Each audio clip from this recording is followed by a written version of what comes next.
안녕하세요.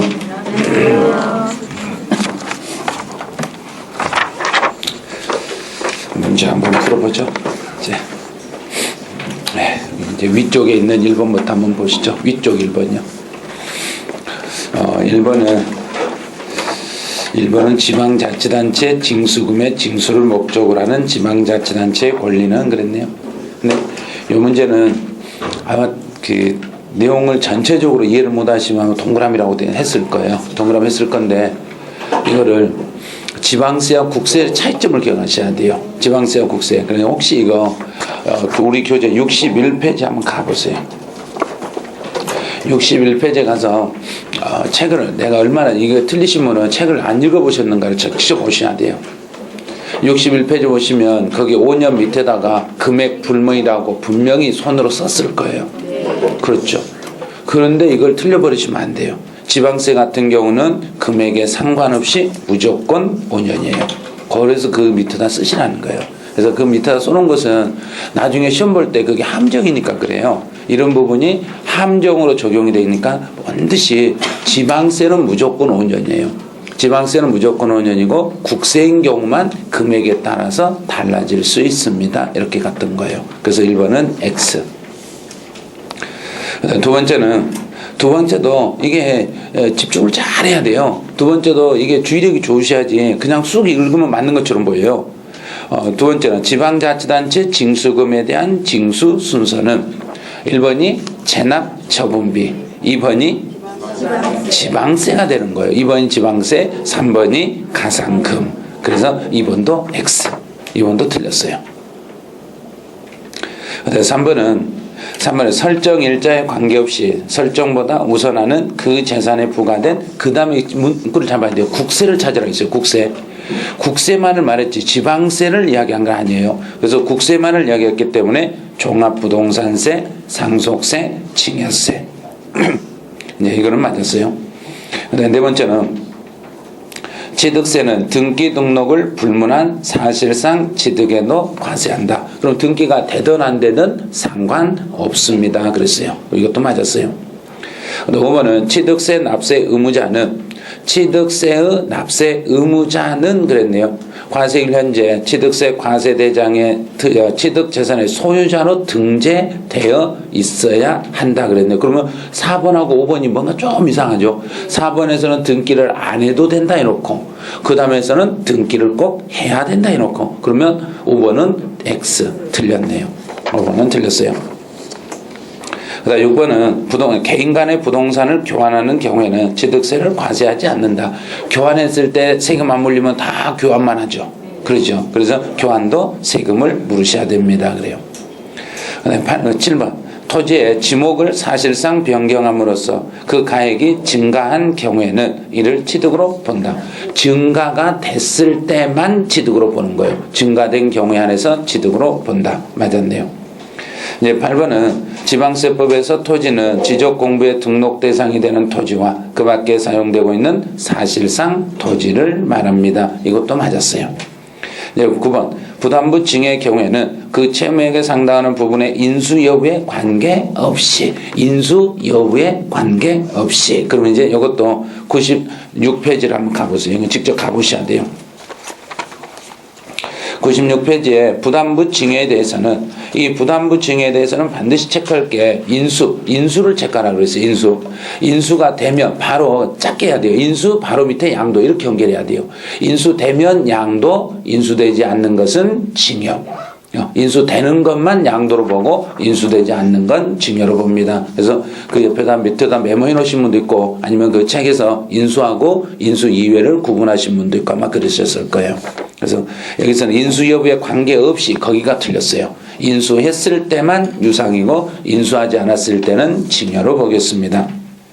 이제 10번은 법인 설립시 설립이라는 멘트만 나오면 설립만 딱 나오기만 하면은 무조건 납세 의무 없다. 납세 의무가 발생하지 않는다. 그럼 맞았어요.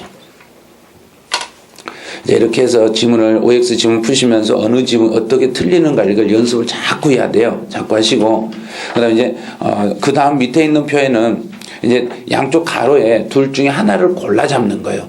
둘 중에 하나 골라 잡는 거예요. 둘 중에 하나 골라 잡는 거니까 이게 문제가 더 훨씬 어려워요. 요게 틀리는 게 순간이에요. 책을 안 보고 푸시면 거의 아마 반절은 틀리시게 돼요. 이제 책을 보고 푸신 분들은 나중에는 안 보고 푸시도록 노력을 하시는 게 좋을 거예요. 이제 1번은 끝에를 봐보세요. 1번에서 납세 의무가 소멸한다예요. 소멸한다를 보고 풀어야 돼요. 소멸하는 것은 부가 취소가 소멸인가 철회가 소멸인가? 취소가 소멸이에요. 만약에 소멸되지 않는다 그러면 부가 철회, 소멸된다 그러면 부가 취소. 이렇게 해요. 그래서 여기서는 답이 부가 취소가 답이에요. 이런 식으로 하나씩 양쪽에 왜 이게 또 그 비슷한 문구를 써놓냐면 그 두 개를 구별하시라는 이야기예요. 그 다음에 두 번째는 사기를 쳤네요. 사기를 치면 일단 무조건 10년, 사기 치면 10년. 그 다음에 세 번째 법정길이에요.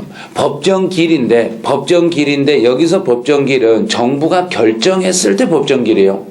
그럼 정부가 결정한다는 것은 보통 징수. 이 지문은 73페이지로 한번 가보세요. 이거는 책에 어떤 식으로 표시되어 있는가 한번 보셔야 그래야 나중에 실수를 안 하실 거예요.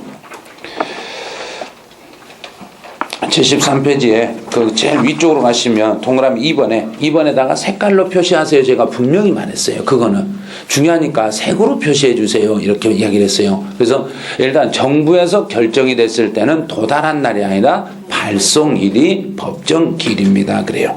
여기는 발송한 날입니다. 그래요. 그 다음 문제 4번은 취득세는 취득한 날로부터 며칠 안에 신고하고 납부해라 그랬냐면 60일 안에 신고하고 납부하시면 됩니다. 그 다음 문제 5번은 제일 끝에를 봐야 돼요. 과세한다라는 지문을 보고 풀으셔야지 이걸 안 보고 풀으면 엉뚱한 게 답이 나올 수 있어요.